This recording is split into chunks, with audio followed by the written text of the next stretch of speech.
Just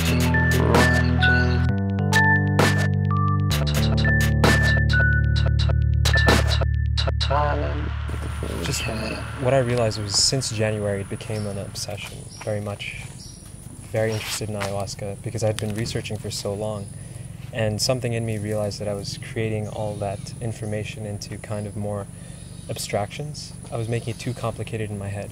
Right. Because of the intellectualization, and it wasn't some kind of supernatural call, it was just a keen interest and a thirst for kind of experience. Mm-hmm. So, it's kind of like a self-knowledge seeking, because that's what ayahuasca is often marketed as. It's kind of Quotes like direct experience and the felt presence, immediate experience, they were really standing out to me. Because after looking into so much information, big deal, it just becomes very confusing in the head. It doesn't sit if you have no experience. So then finally I decided to look up something that would be a safe place, retreat. And I just fell upon Tierra Vida through watching videos on the YouTube. Yeah. And how have you found the environment here? Do you think the environment really helps with the work you do with ayahuasca? Yeah, I feel like a lot of people especially from where I'm from, New York and the States, and living so close to the city, it's kind of a shock because, this is not even the deep jungle at all. It's actually really pleasant. For the first time I walked barefoot through the whole area. And it's very peaceful, it's very vitalizing. There's a lot of vitality around us because of the sounds, the bird sounds, the insects. And so I think it's a very fitting place to bring out the natural side in each person. Yeah, because we have a huge disconnect from that, I think, especially in our culture. Very much. And even things like that, the disconnect and all this separation, it's very strange because it seems like it's such a complex thing. It seems like it's so firmly rooted, but I feel like something in us really just wanted to just pull that out of its roots. That's that feeling of separateness, because it's not hard at all. That's what I started discovering with the ceremonies, is that it's just everything is so much easier than you think, that anyone thinks, coming from that, what I was saying about that intellectualization, that complexification in your head. Experience is so much more, it's just so much more pure than all those abstractions and those flighty thoughts. Human beings add a lot of stress, emotionally, and extra layers of complexity. And things are still exquisitely complex in a different sense, but not in that clouded, almost, there's also a lot of nihilism, and there's also a clouded kind of, that's what I was kind of really trying to treat in me, that sense of artificiality, of my own sense of imagination, other people's. Do you think that's when the ego is attaching onto it and creating almost like an illusion out of it? Yeah, I think finally understanding what the ego is, all these terms, we think they're just terms, and finally understanding that these symbols do really represent some kind of force or something, some kind of, just something very tangible. At first it seemed very tangible, but then this disintegration of this feeling of Zain as this collection of desires and feelings, that's what I was feeling the first ceremony. It was very much this kind of disintegration of Zain, who is separate from life. And I peed my whole life, I pooped my whole life, and still I doubted it, as if it's some kind of matrix thing, and just realizing how connected we all are. And just things like the higher self that we just think about, and things like and what is the higher self to you? You had an experience with that? The second ceremony I felt a profound connection to everyone.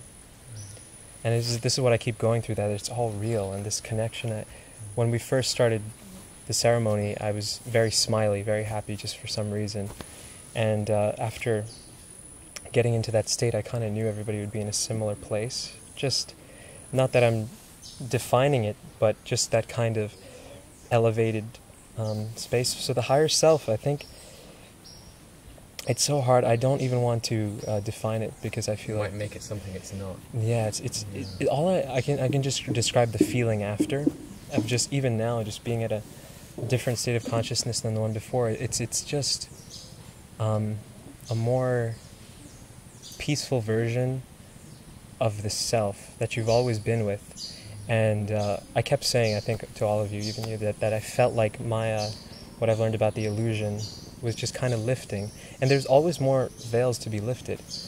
But it's just, it's still you, but just a little less clouded. Yeah, a little less desires. And I know for me, I've always felt, I always get a great sense of relief and relaxation. Yeah. That it's okay, it's not, you don't, the higher self doesn't have all these worries that the normal self has. Just those doubts kind of fade. And you start recognizing, I always used to confuse myself when I just the use of cannabis, marijuana, something for such a young person.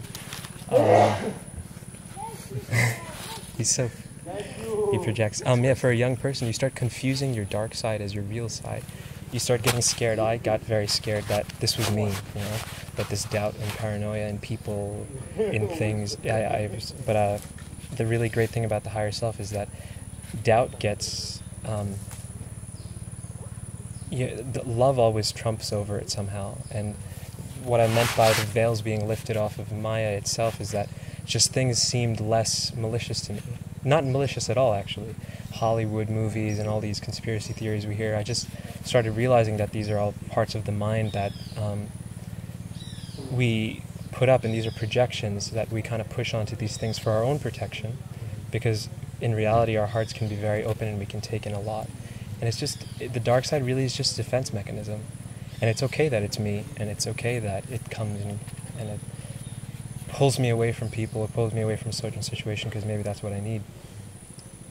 So yeah, it's just, I can't believe that I'm sitting here right now and, even talking to the camera, which is kind of difficult. I mean, when I take pictures, it's, it's like, how do you like pretend to smile? But now you just realize. You do often pretend to smile when you take pictures. They kind of just have this glossed over look.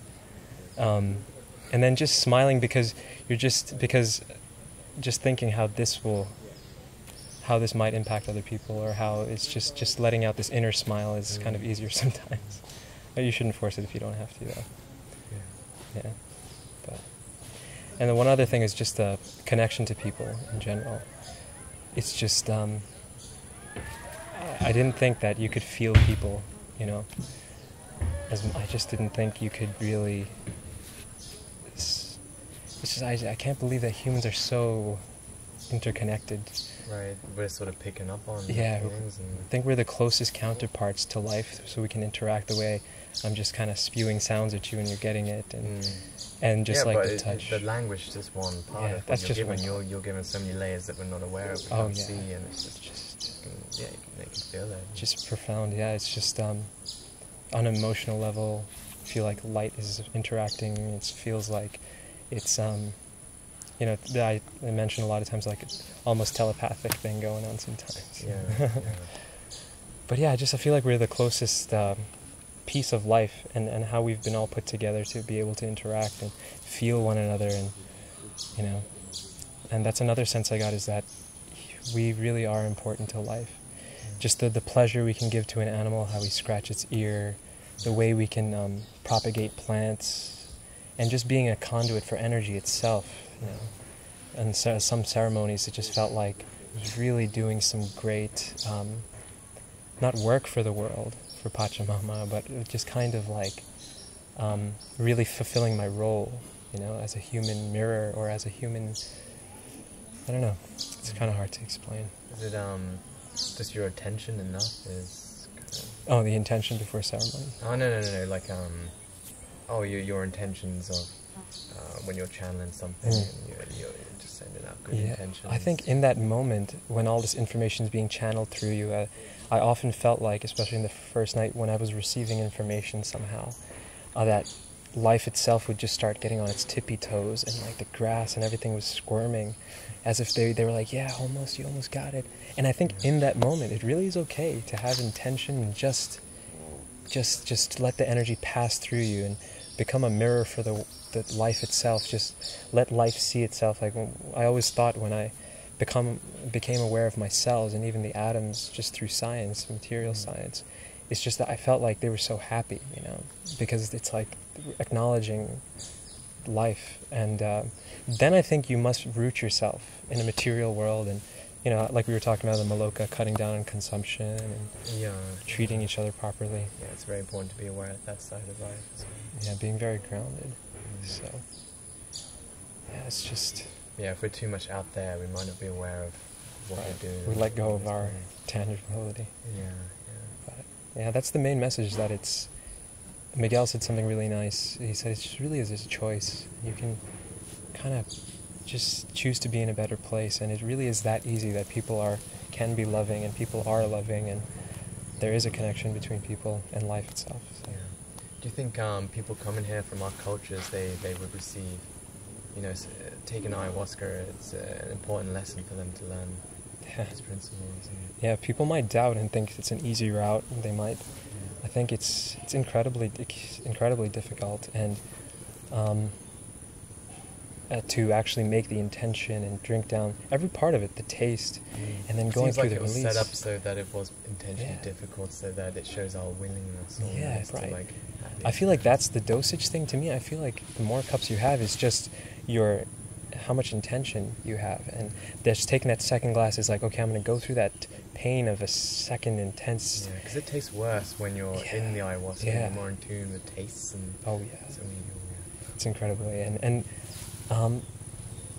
You know, it's not easy, because now that you're in a certain position, I think it's the beginning of a spiritual path. Again, and every time you take any psychedelic, I've only tried ayahuasca, but it's just this beginning of this path, and you have to learn how to integrate it now. Rather than, you know, if somebody peddles like, hey, if you sit in my monastery for 50 years, you'll see great visions, just like I've heard about mushrooms. I think that's like the conclusion. You know, it's not the conclusion. No. It's the beginning. It's just the beginning. I think what I found with ayahuasca, it's giving you a direct experience of the mystical experience, so that you can learn from it and sort of learn to. Now that you have the experience, you can have it again without. It's all.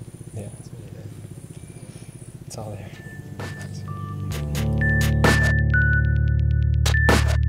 It's all there.